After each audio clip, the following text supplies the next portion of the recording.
In July of 1714, Anne, Queen of Great Britain and Ireland, lay on her deathbed in Kensington Palace. Despite 18 pregnancies, she had no surviving children, no heir to inherit the throne. Sure, there were plenty of relatives with a bloodline suitable to succeed her, plenty of Stuarts, but all of them were Catholic, and a Catholic could not rule Great Britain, not according to an act passed some 13 years earlier. No, a Catholic king would not do. And so despite 57 people ahead of him in the line of succession, the throne passed to George I, a German. That's how opposed Great Britain was to a Catholic king. They chose to import a ruler from a different country entirely. The people were understandably displeased at first. How could a German rule Great Britain? He barely even speaks English. He spends more time in Hanover than he does in London. How could he possibly have our best interests at heart? He's not even one of us. Not really. But George was only the first of 6 Hanoverian monarchs who would rule over Great Britain for the next 187 years. And did you know that by the end of their dynasty, ironically, these Germans had all but defined what it means to be British? Let's fix that.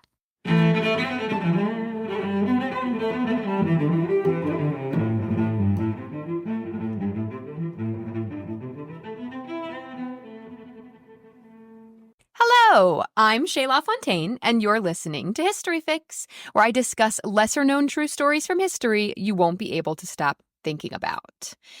The British royal family. Why is it so dang interesting? It's like a fairy tale soap opera, but real. And I'm not the only one who thinks this. My 2-part episodes on Henry VIII's 6 wives remain my most listened to episodes by a lot. We collectively cannot get enough of these fools. Today, we're delving into a particular sect of the British royal family known as the House of Hanover, or the Hanoverian dynasty. And this batch of monarchs, 6 of them in all, I find super interesting, mostly because they aren't even British. I mean, not really, not as much as they are German. Can you imagine if the next US president wasn't even American? Like, wasn't born in the US, didn't speak English as a first language or even very fluently at all, wasn't a US citizen, just got naturalized later so that he could rule. Like, if we imported a Canadian guy or a Mexican guy to be president, people would freak out. They would lose their minds. That's basically what happened with George I.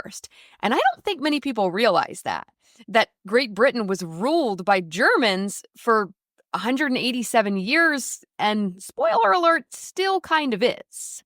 We'll get more into the family tree later. First, let's take a look at how German George found himself on the British throne. Actually, JK, let's look at the family tree because we kind of have to see how George found himself on the throne.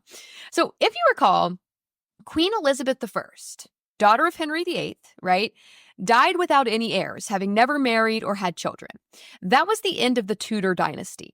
So when that happened, her cousin twice removed, James I, took the throne.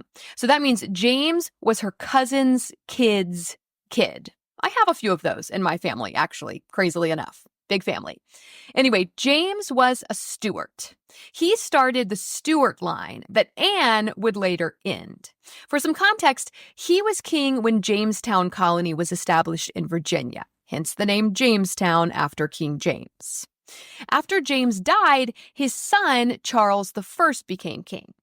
Charles is the unfortunate one who was beheaded during the Civil War of 1642 when Parliament took over and dissolved the monarchy for a minute. I've mentioned this on several occasions. I will make an episode about it someday because it just keeps coming up, so it's obviously important. But after that weird 10-year blip of no king, Charles II takes the throne. Then James II. Both of these guys are Charles I's sons. Charles I who got beheaded. These are both his sons. They're brothers. Then William and Mary. Mary was James II's daughter, and William was her husband. And finally, Queen Anne, who was Mary's sister. So these are all Stuart monarchs. They're all direct descendants of James I, who, remember, was cousin twice removed of Elizabeth Tudor. Okay, so hopefully that all made sense. Also, please remember that Britain is decidedly anti-Catholic ever since the antics of Henry VIII. Actually, part of the reason Charles I fell out of favor so hard before he was executed is because he married a Catholic wife. And his son, King James II, was actually exiled in 1688 for trying to bring Catholicism back to the country. They straight up kicked him out. They are done with Catholicism, done with Catholic kings. And in 1701, they make it official with the Act of Settlement, which said that any future monarch had to be part of the Protestant Church of England. They could not be Catholic. And so when Anne, the last Stuart monarch, fails horrendously to provide an heir, she had 17 miscarriages, you guys, and one surviving child who died when he was 11 years old. She is in very poor health. She is dying actively for a while, and they know this, and they're looking at their prospects, and they're all Catholic. The next 57 claimants to the throne are Catholic. Number 58 is actually a woman, Sophia of Hanover. She was the granddaughter of James I, the first Stuart king, and she is not Catholic. But her mother was married off to a German guy, and so now Sophia is ruling over Hanover. I'm saying German and Germany. I realize Germany wasn't actually a country yet. It was just a collection of duchies, small kingdoms, with all different names: Bohemia, Hanover, Bavaria, Saxony. I'm just going to call it all Germany to avoid a lot of confusion, because that's what it would eventually turn into. So Sophia, granddaughter of James I and part of the current ruling family of Hanover over in Germany, is next in line for the English throne, and she is stoked. But she's also 83 years old. So she dies, actually, just a few weeks before Queen Anne, which leaves the throne to her son, George. Now, when Anne hears this, because Anne is still alive while they're figuring all this out, she died a slow, torturous death. She is not happy that George of Hanover is in line for her throne, because George had actually turned her down as a marriage prospect back in 1680. She wanted to marry him, and he was like, nah. So, she's been scorned by him. She's not a huge George fan. But as her health deteriorates more and more, she has to accept that he is the heir to the throne. The best they've got if they want to avoid a Catholic monarch. And so she finally, reluctantly gives her approval and then dies on July 30th, 1714. At the time of Anne's death, George was serving as Elector of Hanover. And I wasn't super familiar with the term elector. It's a prince, basically, a ruler of a duchy with the right to vote to elect the Holy Roman Emperor. But that title, Elector of Hanover, means he's the top guy. He's basically the king of Hanover, if that were a thing. But now, upon Anne's death, he's also the king of Great Britain and Ireland. Now, George was born and raised in Germany, and he reportedly spoke only very broken English. This did not make him a popular choice amongst the people. According to historic royal palaces, quote, George was not thrilled to be king, and among his subjects and courtiers, the feeling was mutual. When he arrived in Britain, the cheers quickly turned to jeers, and he was variously insulted as corpulent oaf, King Log, and most bizarrely, a turnip. The king's frequent and prolonged trips home to Hanover didn't go down well either. At court, George angered bigoted members of English aristocracy by granting his loyal Turkish servants, Mehmet and Mustafa, the top jobs. End quote. He also came with an unconventional romantic situation. Soap opera, I'm telling you. He had married his German first cousin, Sophia Dorothea, in 1682, shortly after turning down Anne's marriage proposal. And they managed to have 2 children together, George and Sophia. But their relationship was tumultuous, to say the least. Actually, so much so that I'm planning to tackle it in my next mini-fix over on Patreon. Look for that on Wednesday. But to keep that story short for now, George divorced Sophia Dorothea in 1694, claiming that she had committed adultery, which she had, most likely. But also, George had been openly and publicly committing adultery for years, with his mistress, with whom he had multiple illegitimate children that he flaunted around. Major, major double standard. So he had the marriage dissolved, and then he quite literally imprisoned Sophia Dorothea in Alden Castle in another part of Germany for the rest of her life, for 32 years, and she was never allowed to see her children again. It's nuts, you guys. It's a crazy story. Keep your eyes peeled for that minifix. So when George rolls up in London, his wife is long gone. She's locked up already. He's imprisoned her. He arrives with his half-sister and his mistress, the one that he had the children with, Melusine von Schulenburg. Historic Royal Palaces says, quote, his curvaceous half-sister, Sophia Charlotte, was nicknamed the Elephant, while his bony mistress, Melusine, was tagged the Maypole, end quote. Plus the 2 Turkish servants he favored over his British courtiers. So this was a slightly bizarre entourage. George was pretty shy and socially awkward, not unlike Louis XVI. He kind of reminds me of Louis XVI. He also wasn't much of a go-getter. But unlike Louis, he was much better at delegating. So even though he wasn't doing much to rule the country himself, the men he appointed were pulling it off. According to Historic Royal Palaces, quote, the king's trust in his government allowed men like Robert Walpole, the first prime minister, to run the country very well. George I's reign saw the Jacobite Rising of 1715 and the first stock market crash. Yet the king's common sense and the good judgment of those around him helped the country weather these storms, end quote. So he wasn't great, but he wasn't terrible. He's pulling it off. While king, he made major improvements to both Hampton Court Palace, which was Henry VIII's favorite hangout, and Kensington Palace, which is where George mostly lived. And then he died at the age of 67 while en route back to Hanover of a stroke. And the Historic Royal Palace's website says they have like this little fun fact over in the margins in this like fun little bubble. And it says, did you know George I died from a stroke supposedly brought on by an excess of strawberries on his way to Hanover, end quote. And I'm fairly positive that that is not a thing. So now I'm questioning everything. I don't know if it's like that's what they thought happened at the time or what. But strawberries don't cause strokes. So no need to worry unnecessarily or anything. But if anyone can explain that little fun fact on the Historic Royal Palace's website, that would be great. They kind of left me hanging there. After the strawberries kill King George I, his son, with his imprisoned wife, becomes King George II. George II had arrived with his father in London back in 1714 as the Prince of Wales, and was quickly favored over his father by the people, which was a problem. George I begins to resent his son, and actually eventually has him banished from the palace and prevents him and his wife Caroline from seeing their children. What is with this guy keeping kids away from their moms? It's super messed up. When George I died, their relationship was still so bad that George II refused to travel to Germany to attend his father's funeral.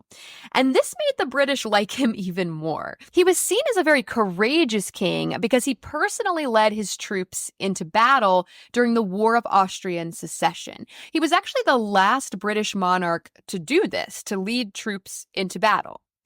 But other than that, there's not that much to love about him. He was kind of boring and short-tempered. He was reportedly very into routines and facts and figures. I kind of think he was on the autism spectrum. British Royal Palaces says, quote, as a man, George found refuge in an obsession with facts and figures. The king would spend long hours describing obscure details of military uniforms and battles to long-suffering courtiers. According to one account, George II even had his underwear numbered according to the days of the week, end quote. This is giving high-functioning autism, for sure. But while he's off boring people with long-winded descriptions of uniform minutiae, his wife Caroline was busy being kind of awesome. She is often remembered as one of the most enlightened, accomplished, intellectual women of Europe. She often invited writers, philosophers, and scientists to Kensington Palace. She had all of her children vaccinated, for smallpox, which is crazy at this time. This is like super, super early for that sort of science. So that shows her trust in science, which has to have been very rare for a woman at the time, early 1700s. And she was just glamorous and lively. She brought the party to court. She was the vibe. Because her husband was insufferably boring without her. She was mostly a wholesome character, except for this weird family drama with the oldest son, Frederick. Historic Royal Palaces says, quote, "The key to understanding the Georgian royal family is that eldest sons loathed their powerful fathers and were loathed in return." End quote. George I and George II had a terrible relationship, right? He banished him from court and prevented him from seeing his children. And now George II and his son Frederick have a terrible relationship. And there isn't like any one reason for that. They just clashed. They were both very strong-willed. They disagreed politically. Frederick was seen as openly defiant and disrespectful towards his parents. But also, he was raised in Hanover until he was 21. He lived in Hanover, and his parents and his younger brothers and sisters, they all lived in London. So there's this separation, this lack of bonding. Plus, guess who else was quite often in Hanover with him? George I, his grandfather, who didn't like George II either. So it's very possible that Frederick's view of his father was tainted by the time he spent with his grandfather growing up in Hanover. I mean, they really hated Frederick. His parents hated him. His mother, Caroline, once said, quote, "There he goes, that wretch, that villain. I wish the ground would open this moment and sink the monster to the lowest hole in hell." End quote. Which, as a mother myself, I cannot imagine saying about my children, like for any reason. There is nothing they could do. And Frederick didn't do anything at all that bad that I can find. He just didn't get along with his parents. And I guess that was enough for his own mother to condemn him to hell. Frederick worried that his parents were secretly plotting to pass the throne to his younger brother, William, whom they clearly favored. But in the end, it wasn't passed to either of them. Frederick died at the age of 44 from what was thought to be a burst abscess in his chest when he was hit with a tennis ball or a cricket ball, but we now think it may have actually been a pulmonary embolism that killed him, which is a blood clot in the lungs. So he dies before his father, and then when his father, George II, dies, Frederick's son becomes King George III. So all this worry about William was for nothing. George III takes the throne at the age of 22. This George III, was the first in his line to be born in England and the first to speak English as his first language. He also never visited Hanover, despite holding the throne there, too. So this shift, although he is still very much German, he seems a lot more British to the people. And he was a pretty good king at first. He was very into the arts, and he did a lot to develop the arts, founding the Royal Academy of Arts. He was also very into agriculture, so much so that he earned the nickname Farmer George. And during his reign, there was a bit of an agricultural revolution, which led to a huge growth in rural populations.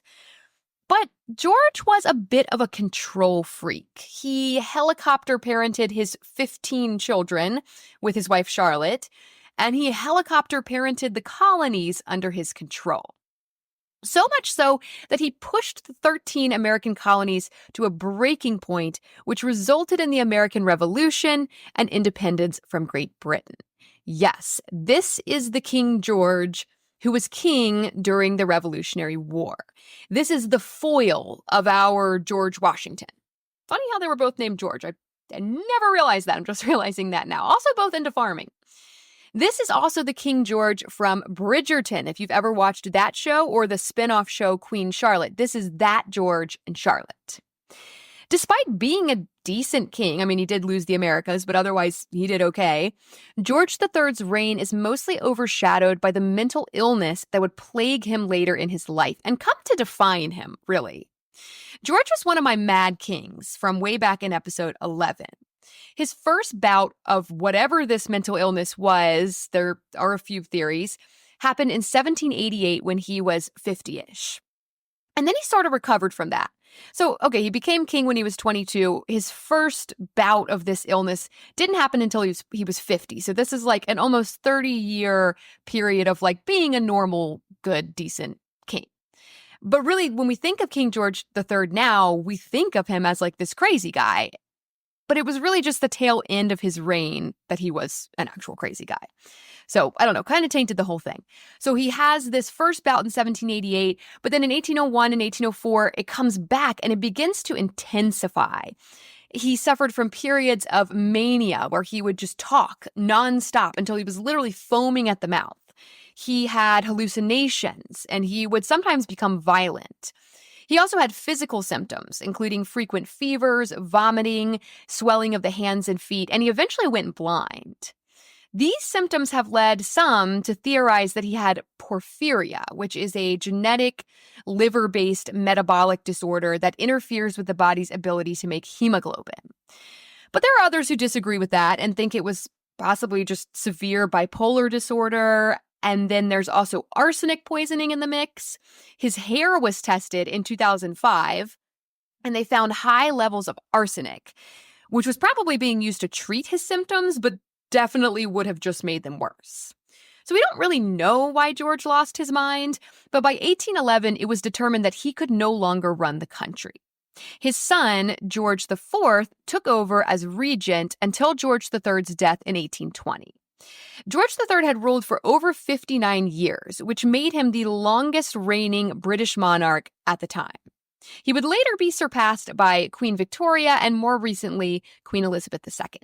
We have 3 more Hanoverian monarchs coming up, but first I want to tell you about our sponsor for the next few weeks, Be Free Adaptive Clothing.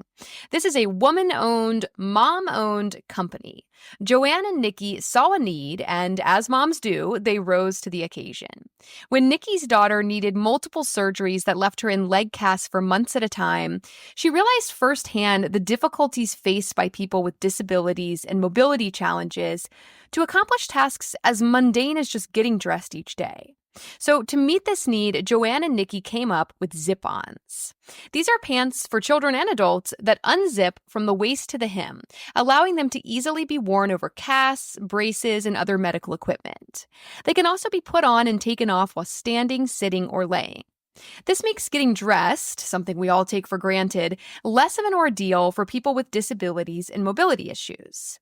Because, as Joanne and Nikki say, clothing is a basic human need, and everyone deserves access to it. Whether you're recovering from surgery or injury, seeking greater freedom and independence, or a caregiver seeking to ease the process of dressing and undressing, zip-ons are a stylish and functional solution, offering a new level of ease and comfort to those who wear them and their caregivers. And as a caregiver myself, you guys who know me well know that my husband suffers from chronic joint pain and mobility issues. I really appreciate what these women are doing with Be Free Adaptive Clothing and their zip-ons pants. And if you feel this is something that would benefit you or someone you know, you can check them out at BeFreeCo.com, and that is linked in the description as well. Okay, now back to the Hanovers. So George IV has already been ruling as regent for a while in his father's place, but he officially becomes the king after George III dies. And he's kind of a character. If you recall, George III and Queen Charlotte had 15 children together. And I don't know what they were doing to these kids, but they were all kind of stunted, for lack of a better word. One source suggested that the overbearing control freak tendency in George had stifled his children's independence. And George IV, he seems kind of like a man boy to me. He was real spoiled. For example, his coronation banquet cost £25,000, when at the time an average British family could survive on £30 for an entire year. Historic Royal Palaces says, quote, "The fourth George had to wait a long time to come to power. Like a golden apple, he was attractive and promising at first.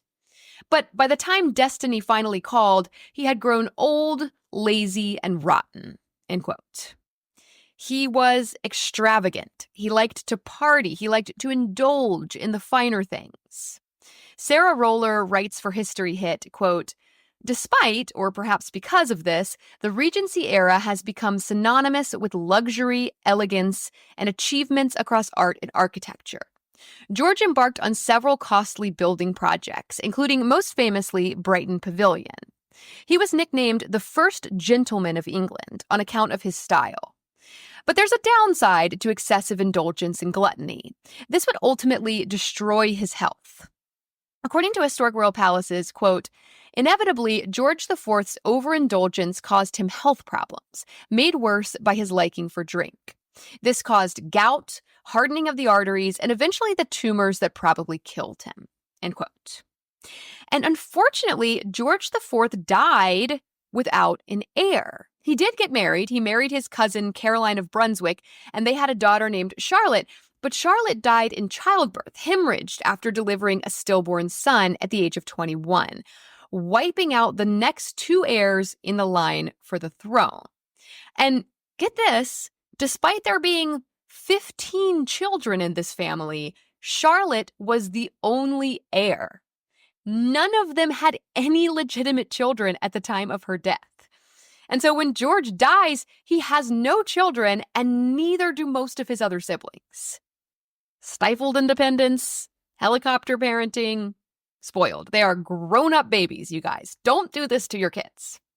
So the crown passes to George's younger brother, William. William was the third son.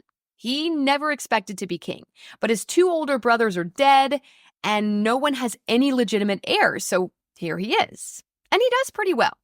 Roller says, quote, William inherited the throne aged 64, and his reign saw much-needed reforms, including the poor law and child labor legislation. Slavery was also finally and almost entirely abolished across the British Empire, and the 1832 Reform Act removed rotten boroughs and provided electoral reform, end quote. So he's helping the poor and children and getting rid of slavery. I can get on board with all that. William's okay. But he's kind of old already. And although he has 10 illegitimate children with his mistress, he has no legitimate heirs with his wife to pass the throne down to. So next, it would have gone to his younger brother, Edward, the next boy in the line of 15 children. But Edward's already dead. However, right before Edward died, he did manage to have a child with his German wife, an actual heir to the throne, named Alexandrina Victoria. But she went by Victoria. Victoria was only 18 years old when her Uncle William died, but she was the heir to the throne. So they go to Victoria, and they're like, it's you. You're the queen. And she's like, are you sure? Because I'm like a little girl, and I'm pretty far removed from who was actually supposed to do this. And they're like, yeah, it's you, because none of these other bozos did their jobs. And she's like, all right, whatever, I guess I'll go run the country now. And she does run the country. Beautifully, arguably better than all the Georges. Victoria will get her own episode someday. Don't worry, because there's a lot more to her story than what I'm going to be able to cover in this episode. So keep your eyes out for that one someday. So Victoria becomes Queen of Great Britain and Ireland. But she does not inherit the throne over in Hanover, because she's a woman and they have laws against that, so it goes to someone else, some man. But whatever, Hanover who? She is Queen of England. The beginning of her reign was a little rocky. She was a teenager and had a super sheltered childhood at Kensington Palace, so she had no idea what she was doing and relied heavily on the Prime Minister, Lord Melbourne. But Melbourne was kind of controversial, and so this led to some discontent and scandal early on. Then Victoria married her first cousin, Prince Albert of Saxe-Coburg and Gotha, in 1840. And although he was German, the Brits loved Prince Albert, and so did Victoria. It was an arranged marriage, but she was head over heels for him. This was back when marrying your first cousin was fine, by the way, so no one even batted an eye at that, and Victoria and Albert went on to have 9 children together. According to Roller for History Hit, quote, the Victorian era was one of immense change in Britain. The British Empire expanded to reach its zenith, ruling over 1/4 of the world's population. Victoria was granted the title of Empress of India.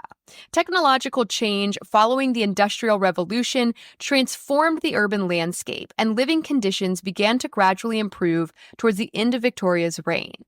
Many historians have seen Victoria's rule as the consolidation of the monarchy as a kind of constitutional figurehead.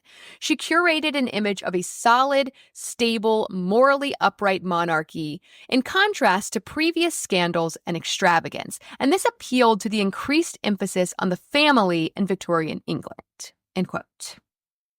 So she saved the reputation of the monarchy, basically. They went from a literal madman to a gluttonous full man-child, and now she's swinging things back towards sanity and morality. She's respectable. After Prince Albert died unexpectedly of typhoid fever at the age of 42, Victoria was devastated. She grieved the loss of her husband for the rest of her life, which is why she always wore black from then on. She was in constant mourning. She ruled for 63 years, surpassing her grandfather, George III's previous record of longest reigning British monarch. And her reign, it pretty much defined Great Britain. Victoria is what it means to be British. And her character arc is incredible. She started her reign as a sheltered and inexperienced little girl and ended it as the grandmother of Europe. Because Victoria had 9 children and many grandchildren who went on to rule over 8 different European countries. Victoria is technically the end of the Hanoverian dynasty in Britain. She was born in Hanover, but her children were not. They were Saxe-Coburgs, like their father Albert. But that's only because she was a woman. If she had been a man, the Hanover name would have continued, because Victoria's son, Edward VII, took the throne next. And then his son, George V, and then his son, Edward VIII, and then his other son, George VI, when Edward abdicated to marry an American divorcee. And after George came Elizabeth II, and now Charles III. They are all technically Hanovers, except they are actually named Saxe-Coburg. And you might be thinking, wait, I thought their name was Windsor. Yeah, about that. That change came in 1917 when Germany started going all crazy with World War I. According to an article in The Telegraph by Camilla Tominey, quote, as attitudes to Germany soured in Britain, George V changed the German family name to Windsor and renounced all German titles, as did his cousin Ludwig von Battenberg, who renamed his family Mountbatten. End quote. Elizabeth married Prince Philip, who was a Battenberg turned Mountbatten. He was super German. He spoke fluent German and held German titles, which he gave up when he married Elizabeth. So Elizabeth came from the Hanovers and Saxe-Coburgs, renamed Windsor, and Philip came from the Battenbergs, renamed Mountbatten.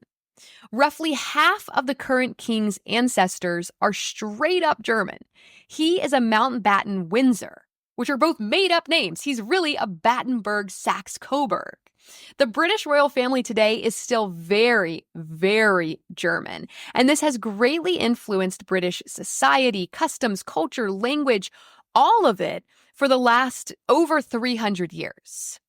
The British national anthem came from the Hanovers, Buckingham Palace, Hanovers, Christmas trees. Great Britain is arguably as German as it is British, and this has actually gotten the royal family into some trouble in the past, when it became not a great look to appear sympathetic to Germany. First of all, when World War I broke out, the UK was against Germany, right? Opposite sides of that war. George V, Victoria's grandson, was King of England, and his cousin, another one of Victoria's grandsons, Emperor Wilhelm II, ruled Germany. George and Wilhelm's parents were brother and sister, 2 of Victoria's 9 children. They were cousins fighting in a war against each other. This is when the Saxe-Coburg name was changed to Windsor, and George V renounced all of his German titles. But later, after the war was over, his son became the next king, Edward VIII. Now, he would only be king for around a year. He gave up the throne so that he could marry who he wanted to marry, gave it to his little brother. But he remained a duke even after that, and in 1937, he and his wife paid an official visit to Adolf Hitler. Now, this is sort of before everyone knew what a monster Hitler was. right before he started doing the super whack stuff that led to World War II. There is a photograph from 1937 of Edward and his wife smiling and shaking hands with Hitler. I'm going to put it on my Instagram at HistoryFixPodcast. According to a BBC article, there's also evidence that they visited a concentration camp in its early stages of construction. But, quote, it is not thought evidence of mass murder was made clear to him, end quote. Let's friggin' hope not. So all of that is obviously not a great look in hindsight. But like I said, at the time, we didn't really know Hitler was evil yet. According to a journal entry by Deutsche Welle in the Indian Express, quote, at the time, the Nazis and Adolf Hitler had long since gained a firm grip on Germany, with the world watching the Third Reich with interest and skepticism, end quote. So they weren't, really taking it seriously yet. We weren't really taking Hitler seriously yet. And then some video footage got leaked back in 2015 from 1933 or 1934, around there. So still before we knew Hitler was bad. This is a video clip, a black and white video clip of Edward with his sister-in-law, who was Queen Elizabeth's mother. And Elizabeth is in the video as a child, as well as her sister Margaret. It was filmed by her father, King George VI. And it shows the four of them doing the Heil Hitler salute with their arms. So that's really not good. But once again, 1933, 1934, based on the girls' ages, Hitler was not a monster yet. He was just a guy, an up-and-coming politician in a country where they had a lot of roots, a lot of family, a lot of ties. Now, that video is horrifying, but it's totally out of context. That BBC article quotes a palace source saying, quote, most people will see these pictures in their proper context and time. This is a family playing and momentarily referencing a gesture many would have seen from contemporary newsreels. No one at that time had any sense how it would evolve. To imply anything else is misleading and dishonest. And then it goes on, quote, the Queen and her family's service and dedication to the welfare of this nation during the war and the 63 years the Queen has spent building relations between nations and peoples speaks for itself, end quote. And I agree with that. I think we have to be careful taking things out of historical context like that. Stig Abel, managing editor of The Sun, which is who released the video, told BBC, quote, we're not using it to suggest any impropriety on behalf of them, but it is an important and interesting issue. The extent to which the British aristocracy, notably Edward VIII in this case, in the 1930s, were sympathetic towards fascism. That must be a matter of national and public interest to discuss. And I think this video and this footage animates that very clearly. End quote. Now, Prince Harry wearing a Nazi uniform to a costume party in 2005, that's a totally different level of horrifying. But I think that's more of just a stupid kid being stupid thing and not actually consciously being intentionally hurtful. Not that that makes it okay. But he has expressed a lot of remorse about that in his recent book and documentary. So I know you're not a Nazi, Harry. It's all good. But you're German. You're real German. I just find it so interesting that a family, a dynasty we associate with a particular nation, right? England, Great Britain, the United Kingdom, depending on the time period, whatever you want to call it, for the last over 300 years was actually mostly a totally different nationality. Not only did they come from Germany, King George I back in 1714, they then continued to marry Germans and have German babies for centuries. George I's wife was German. George II's wife was German. George III's wife was German.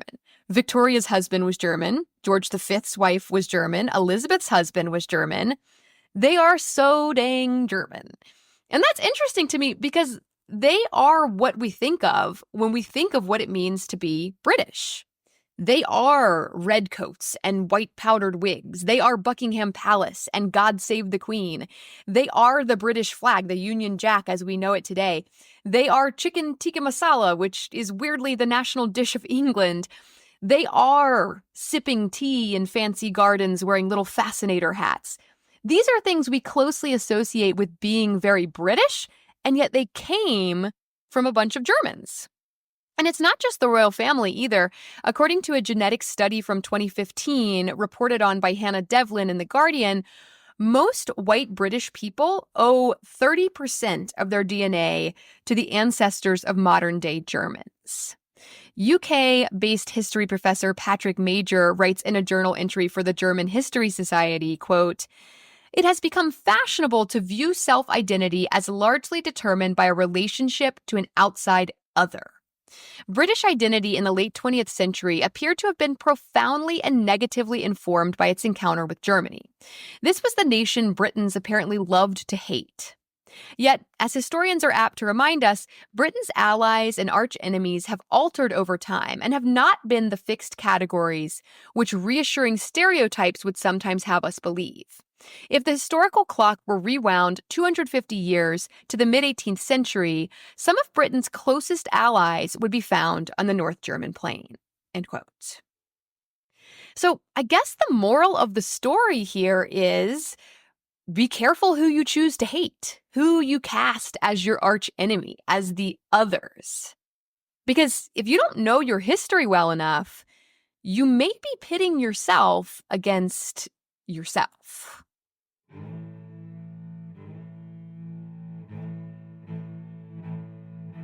Thank you all so very much for listening to History Fix. I hope you found this story interesting, and maybe you even learned something new.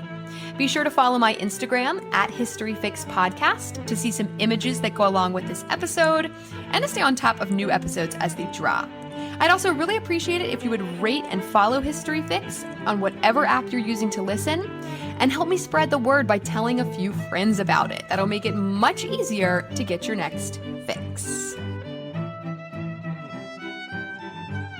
Information used in this episode was sourced from Historic Royal Palaces, History Hit, Encyclopedia Britannica, BBC, PBS, The Guardian, the UK National Archives, the German History Society, The Telegraph, and the Indian Express. As always, links to these sources can be found in the show notes.